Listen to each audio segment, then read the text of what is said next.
В руках красные гвоздики – символ мужества, чести и верности. С минуты молчания у мемориальной плиты Героя России Алихана Калиматова начинается мероприятие. Почтить его память пришли коллеги, родной брат героя Магомед Башир Калиматов, председатель правительства Ингушетии Владимир Сластенин и юные друзья пограничников. Подполковника ФСБ не стало 15 лет назад. Он был одним из тех людей, которых по праву называют профессионалами. Верный своему слову и долгу, он до последнего боролся за справедливость. Он прожил короткую, но очень яркую жизнь. И его подвиги еще не раскрыты, мы о них узнаем гораздо позже. Но мы точно знаем, что он спас жизни не одной сотни человек. На примере жизни этого человека воспитывалось поколение, которое прошло 15 лет. 15 лет назад его не стало. Это тяжелая утрата родителям, тяжелая утрата семье, детям, друзьям. Уходят лучшие. Но его подвиг был не напрасен. И сегодня мы поддерживаем операцию, которая идет в Украине, и наши земляки с честью сражаются там. И мы говорим слова благодарности им за их смелость и героизм, слова благодарности их семьям, которые вырастили патриотов.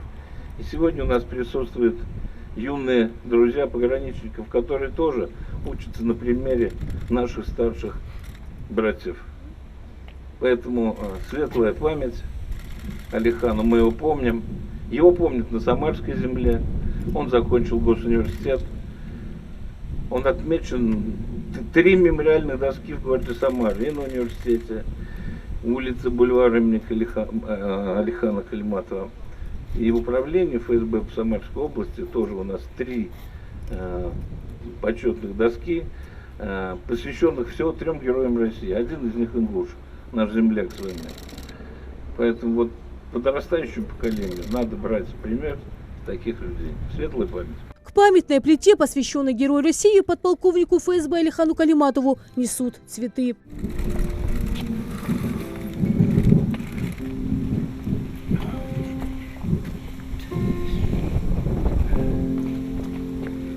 Важно прививать патриотизм подрастающему поколению. Сегодня каждый знает и гордится такими героями нашей страны, как Алихан Макшарипович Калиматов. Алихан Калиматов был очень добрым и честным человеком. За ним шли люди.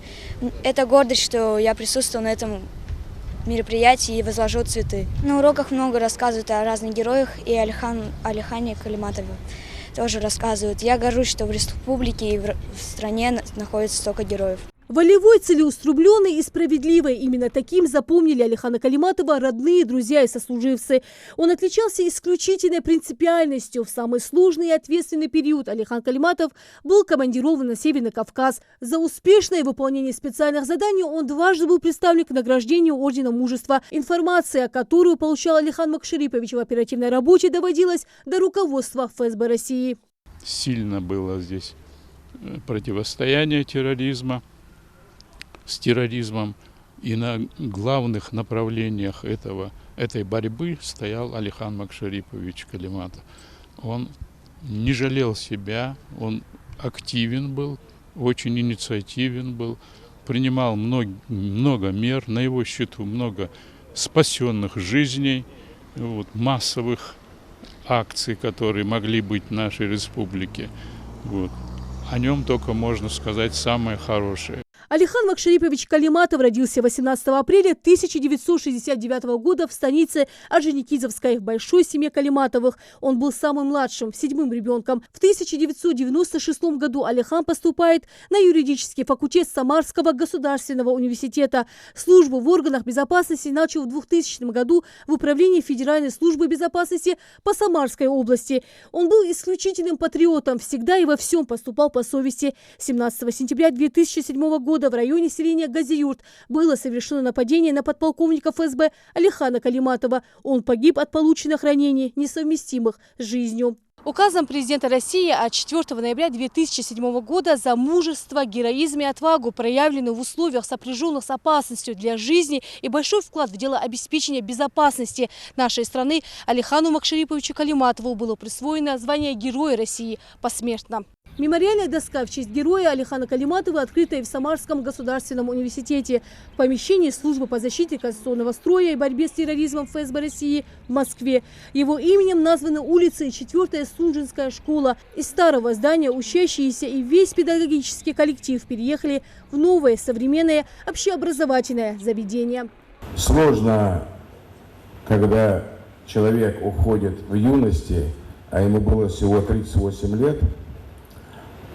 Особенно сложно это для родителей, близких. Но память, которая увековечивается, не дает ему забыть, кто он, откуда он.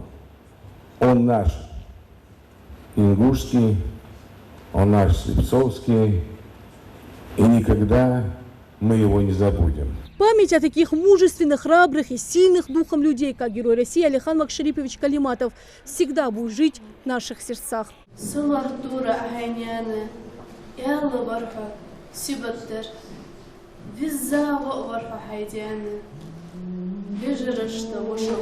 Рина Сычоева, Адам Далаков, Новости 24.